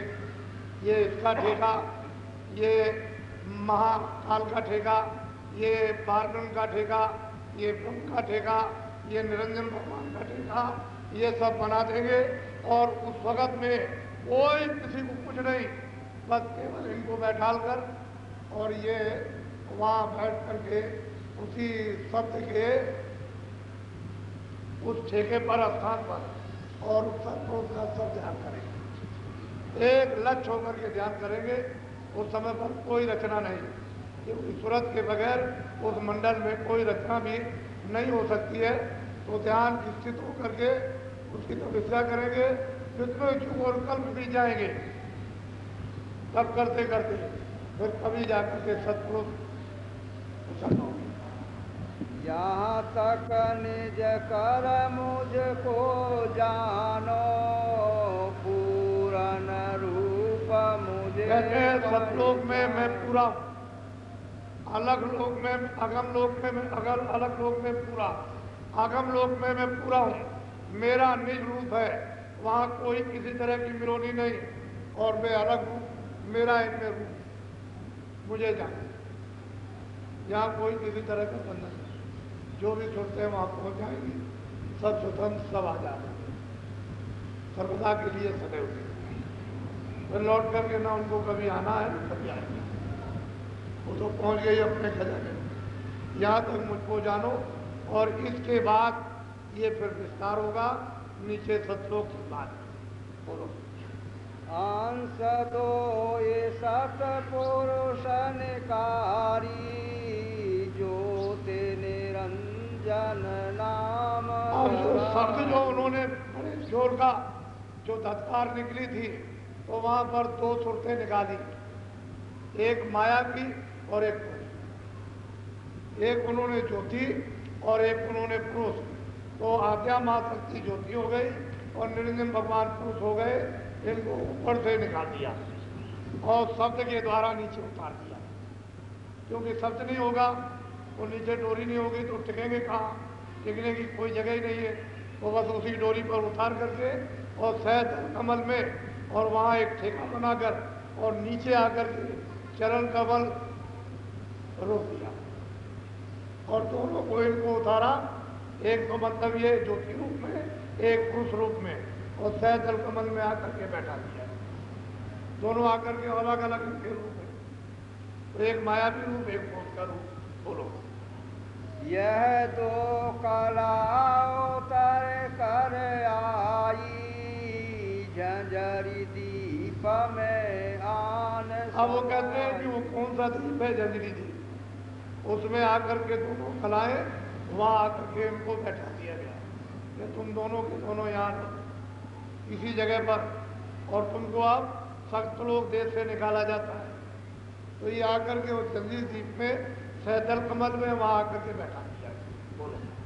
तीन लोक में रहूं न्यारा, कहते हैं मैं तीन लोक से अलग, मैं ना मृतलोक में हूँ, ना मैं पाताल लोक में हूँ, ना मैं स्वर्ग वैकुंठ लोक में हूँ, ना मैं झंझरी लोक में हूँ, ना मैं ब्रह्मलोक में हूँ। मैं इन सब से परे रहता हूँ। वो बहुत प्यार से सूरत को समझा रहे, मैं इसमें किसी में नहीं रहता हूँ, सबसे अलग है मेरा देश। बोलो। तीन लोक एक बूंद पसारा, सेंध रूप है अगम। अब वो कहते हैं कि तीन लोक में एक हमारी यानी निकाली हुई एक बूंद रहती है, एक बूंद के रूप में सूरत यानी झंझरी दीप सहजल कमल में ये वहाँ आकर के टिका दी गई। उससे ये तीनों लोग ये निर्माण हुए। मेरी एक बूंद रहती है और मैं तो अगम अपार, मेरा कोई भेद नहीं जानता, मेरी कोई पैमाइश नहीं करता, मैं अलग रहता हूँ। मेरी एक बूंद रहती है तीन लोग में, उसका ये सारा का सारा ये सब पसारा है। बोलो। मैं न पताल स्वर्ग नहीं मिलता, ब्रह्मा विष्णु महेश। अब महापुरुष कहते हैं पाताल स्वर्ग और मृतलोक और ब्रह्मा विष्णु इन महादेव इनमें मैं नहीं हूँ, बिल्कुल इनसे अलग। बोलो। नहीं गोलोक नहीं साकेत, इंद्रपुरी नहीं ब्रह्म कहते हैं कि समेत। न इंद्रलोक में हूँ, न ब्रह्मलोक में हूँ, न रामलोक में हूँ, न साकेत लोक में, इसमें किसी में मैं नहीं रहता। तीन लोक व्यापक में नहीं, बूंद एक में। अब वो कहते हैं कि तुरंत उन्होंने पूछा था क्या आप व्यापक रूप से सब जगह हैं, तो उन्होंने कहा मैं व्यापक रूप से भी यानी कहीं भी नहीं रहता हूँ और इन लोगों में भी कहीं नहीं रहता हूँ, मैं तो इन सब से परे हूँ, इसमें मेरी एक बूंद एक सूरत मेरी रहती है। उसी बूंद का सकल पसारा, वेदता एक ब्रह्म कहते हैं अपार। उसी बूंद का ये सारा का सारा ये ब्रह्मांड तीनों लोगों का ये सारा पसारा है और उसी को लोग क्या कहते हैं अपार। जो बूंद की रचना है उसको आप अपार कहो और सिंधु है और महासागर अपार वो तो अलग हो गया, उसे तो कोई जानता नहीं। अब वो खुद आकर के सुरतों को अपना भेद बता रहे और मालिक का पता और ठिकाना और ये बता रहे कि मैं कहीं नहीं रहता हूँ, ना मेरा व्यापक रूप है, मैं तो एक बूंद मेरी वहाँ रहती है, उसका ये सकल सारा का सारा ये पसारा है, मैं इन सब से अलग हूँ। वेदांती आए ब्रह्म बखाने, सिद्धांती आए सोत पुकार। कहते हैं कि वेदांती कोई कहता है ईश्वर है, कोई कहता है ब्रह्म है, कोई कहता है प्रकृति है, कोई कहता है माया है। इस तरह से लोग जो है वो उस समय पर वर्णन करते हैं, क्योंकि मेरा वेद तो उस समय पर खुला नहीं गया था, तो किसी ने कुछ ऊपर का बताया भी नहीं कि भाई ऊपर में कुछ है, तो यही लोग यही उपासना करते हैं और इसी को अनुमान से कहते हैं कि ऐसा होगा ऐसा होगा। वो व्यापक है, उसका नाम नहीं, उसका रूप नहीं है, वो मतलब ये क्या रूप है, लेकिन ऐसा नहीं। अगर रूप नहीं होगा तो नाम क्या, रूप है नाम मात्र। जब नाम है रूप है तो स्थान होना चाहिए, जब नाम रूप स्थान है तो उसकी आवाज होनी चाहिए, नहीं तो फिर कैसे निर्माण कैसे होगा, यानी रचना कैसे होगी। तो इसलिए आवाज क्यों, क्योंकि रचना करने में बोलेगा, और अगर हम लोग न बोले तो यहाँ कोई भी रचना इन कारखानों की और इन मकानों की सामान की नहीं हो सकती है। आवाज ही से तो ये सब रचना हुई और आवाज के ऊपर ही तो आप काम करते हो, ये ऐसा काम करो, ऐसा काम करो, ऐसा काम करो, ये मशीन बनाओ और मशीन चलाओ, इसको ऐसा करो। तो इसलिए शब्द की ही सब जगह, यहाँ वो शब्द गुप्त है, जड़ता में है, और वहाँ शब्द चेतन का, तो चेतन रचना अलग है और वो अद्भुत रचना, ये रचना जो है जड़ और चेतन। तो कहते हैं मेरी बूंद एक रहती है, बड़े बड़े वेदांती और योगी इसी को कह करके अपार और वेद क्या ये कह करके थक गए, लेकिन मेरा वेद इनमें से किसी ने नहीं जाना, मेरी एक बूंद वहाँ पर रहती है, उसी ने ये सगल यानी सारा का सारा पसारा किया। इसके आगे भेद न पाया, सतगुरु बिन न धोखा। कहते हैं जिन किसी को ये भेद इसके आगे का नहीं मिला और सदगुरु महापुरुषों के संतों के बगैर सब धोखा खा जाएंगे कि उनको पता ही नहीं है कि मैं कहाँ से आई। जब सुरतों का हाल ही किसी को मालूम नहीं है, तो असल में बात यह है कि सत्पुरुष ने नीचे अपने इच्छा मर्जी मौत जो नीचे की रचना की है, वो मतलब ये है कि ऊपर यानी ठेका बना करके स्थानों पर और इन सुरतों को बैठाल करके यानी मतलब ये है कि तपस्या कराई, और इन्होंने तप करने के बाद जब प्रसन्न कर लिया सत्पुरुष को, तो उन्होंने वरदान मांग लिया। उन्होंने कहा भाई तुम क्या चाहते हो, तुम्हारे ध्यान से तुम्हारी इस तपस्या से, इस भक्ति से हम प्रसन्न हो गए, ठीक है हमने निकाल दिया, लेकिन हम आपसे खुश हो गए, अब आप चाहते क्या हो? तो उन्होंने कहा जैसा सतलोक में आपका राज है उसी तरह का हम राज है। तो ये बात तो मानी हुई है कि बगैर जीवात्माओं की रचना कभी किसी मंडल पर हो ही नहीं सकती है। अगर यहाँ पर जीवात्माएं चर जीव जंतुओं में और मनुष्यों में न रहे तो यहाँ कोई रचना, कोई काम हो नहीं सकता। क्यों? मनुष्य शरीर रहेगा नहीं, जानवर शरीर रहेंगे नहीं, पंछी शरीर रहेंगे नहीं, कीड़े मकोड़े के रहेंगे नहीं। जब शरीर कोई नहीं रहेगा तो कामकाज कैसे होगा? फिर कोई रचना ही होगी। सोचते हैं जाओ, जो शरीरों में बंधन में जब रहेगी तभी रचना बैठेगी।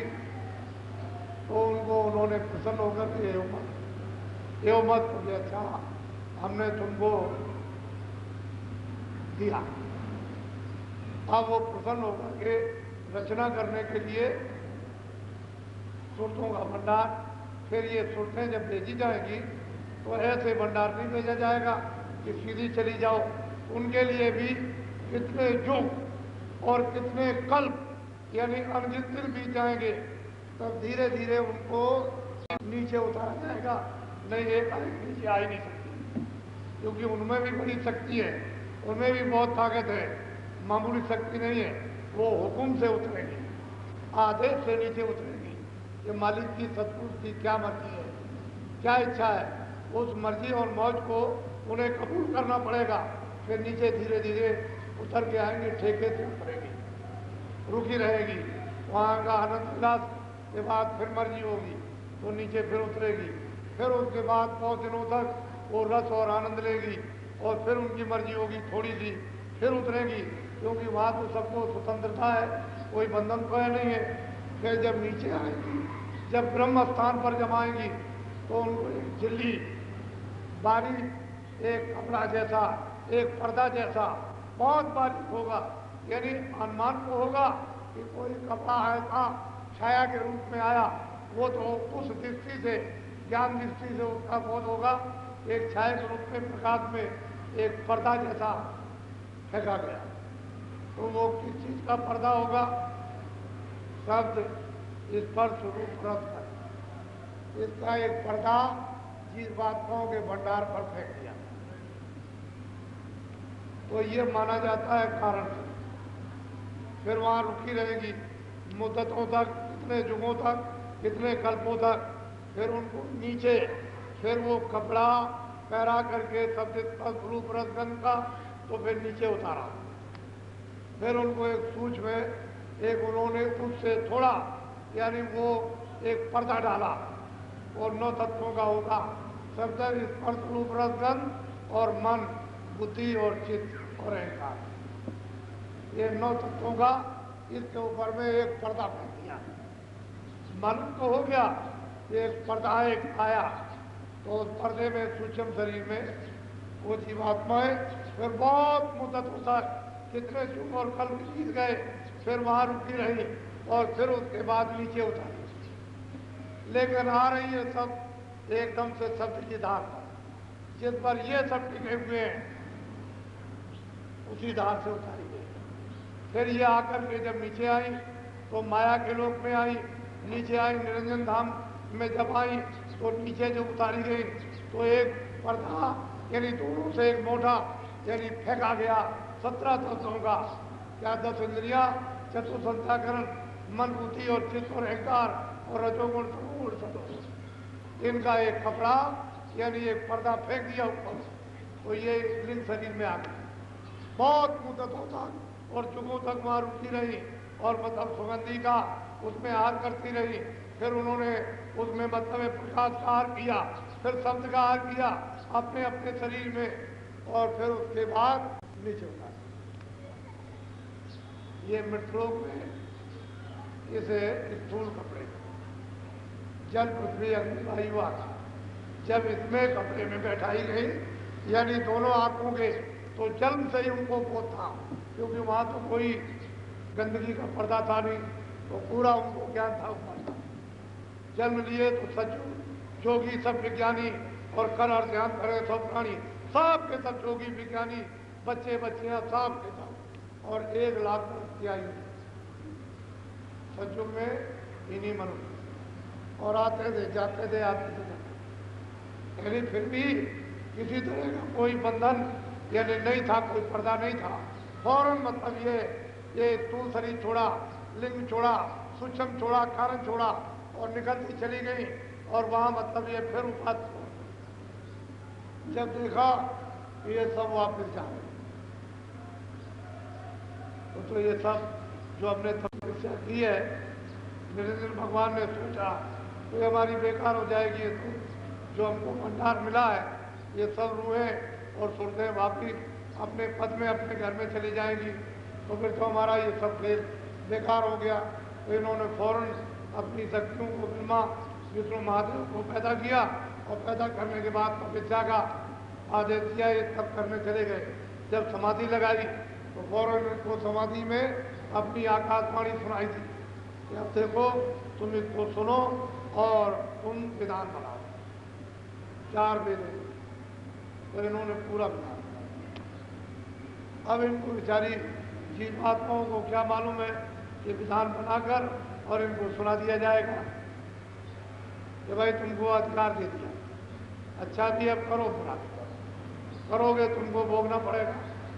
तो असल में कभी अच्छा कभी बुरा। फिर जब आप उसमें भी कितने युग और कितने कल्प बीत गए, ऐसे जल्दी अच्छे बुरे में लोग नहीं फंसते हैं। वो तो बहुत बहुत मुद्दतों के बाद फिर इस अच्छे बुरे कर्मों के बंधन में फिर आए। फिर धीरे से 4 खाने चूल्हा धीरे छूटना अर्थात नरक, ये सब उन्होंने बनाकर तैयार किए और धीरे धीरे उनको फिर मतलब ये है कि 1 लाख, 20 लाख और 30 लाख इस तरह से उनको देने लगे कि अच्छे कर्मों से जो पुण्य कर्म है उनको यानी 20 लाख दे दिया, फिर उनको 1 लाख, फिर उनको तीसरा क्लास, इस तरह से और फिर चौथा क्लास। नीचे धीरे धीरे उतरते उतरते अब वो महापुरुष कहते हैं कि असली तो रचना इस तरह से। फिर क्या कहते हैं जरा सुनिया।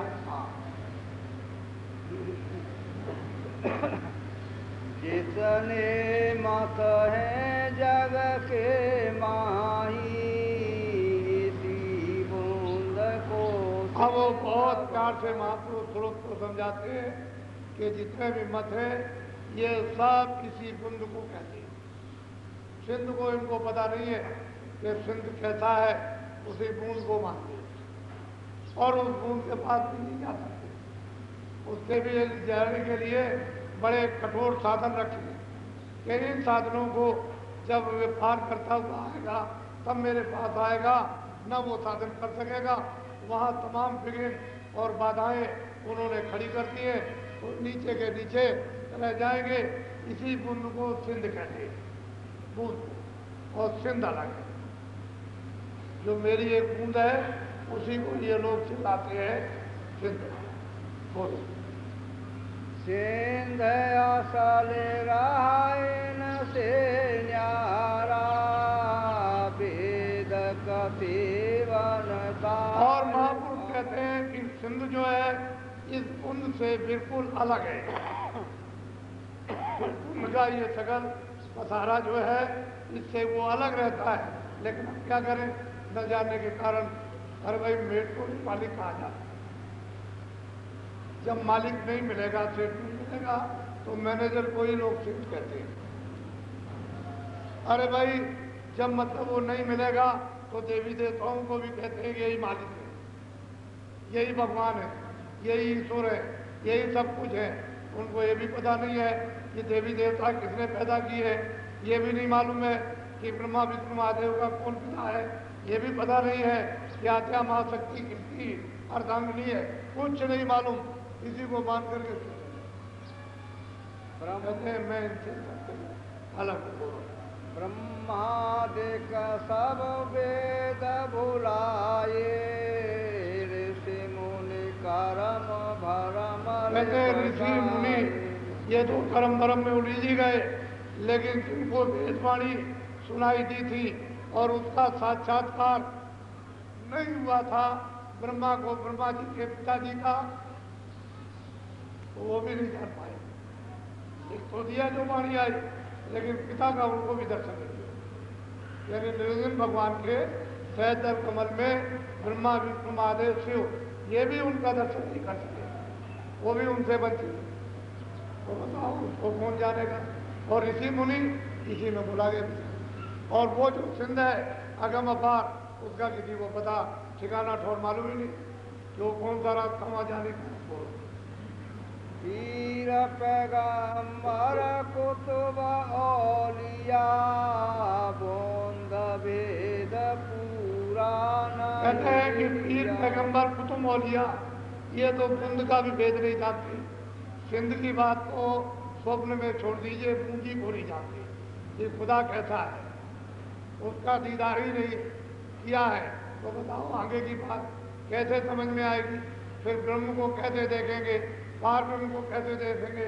और वो जो सिंध है उसका तो एक बात आती ही। इन्होंने तो बुंद को ही नहीं जाना। बोलो सुनो सुरत तुम अपना भेद, तुम हम में थी सदा। और प्यार से कहते हैं कि हे सुरत तुम अपना भेद समझो और सुनो, तुम मुझ में थी अभेद थी। वहाँ मुझ में तुम में कोई भेदभाव नहीं था। तुम मेरी थी, मैं तुम्हारा था। और मेरा रूप तुम्हारा रूप अलग अलग नहीं था, एक थी। तुम मुझ में तद्रूप थी, समाई हुई थी। मुझ में तुमने कोई अंतर नहीं था। बोलो काल करी हम सेवा भारी, सेवा बस होए कुछ। और महापुरुष कहते हैं कि सूरत जब सतपुरुष थी यानी निरंजन भगवान ने और ब्रह्म ने और पार ब्रह्म ने और महाकाल पुरुष ने जब उनकी अखंड सेवा की तो मैं उनकी सेवा से मतलब ये वशीभूत हो गया। और सेवा के बस होकर मैं प्रसन्न हो गया तो मैंने कुछ विचार नहीं किया। बोलो तुमको मांगा हमसे उसने, सौंप दिया तुम्हें सेवा। जब सेवा की और मैं प्रसन्न हो गया और सेवा बस होकर के उसने यानी हमसे तुमको मांगा, सुरतों को मांगा कि जैसा सतलोक में राज है उसी तरह का हमको राज दे दिया जाए। तो फिर हमने उसकी सेवा बस होकर के तुमको दे दिया कि जाओ। अच्छा काल लाए तन मन को घेरा, दुख सुख पाया तुम। ये मैं जानता हूँ कि मुझसे मांग करके यानी निरंजन भगवान ब्रह्म और पार ब्रह्म तुमको हमको ले आए, हमसे मांग करके और यहाँ तन मन में डाल करके तुमको बहुत दुख दिया है कि हमको सब मालूम है। तब हम जानते हैं। हम तो ये सोच रहे थे कि तुम वहाँ जाओगी और नीचे वाली गंदगी को वहाँ छोड़ दोगी और तुम चली आओगी, लेकिन तुम वहाँ जा करके उस तन में मन में वहाँ फंस गई। बोलो दुख में देखा तुमको जब ही, दया उठी हम। अब जब हमने तुमको कितने युग और कितने कल बीत गए, हमने तुमको महान दुख में चिल्लाते हुए जब देखा तो फिर हमको दया की कि चलो अब वहाँ चले, उनको निकाल कर दीजिएगा। बोलो आए किया हम शब्द उपदेशा, शब्द माए तुम का। यहाँ मैं आया और आकर के जीवों को बताया ये तुम्हारा घर नहीं है, यहाँ तुम्हारे कोई साथी नहीं है, जन्म मरण का स्थान है, मनुष्य किराए का मकान है, इसे खाली करना पड़ेगा। 4 खाने 84 लक्ष्योनी में जाना है,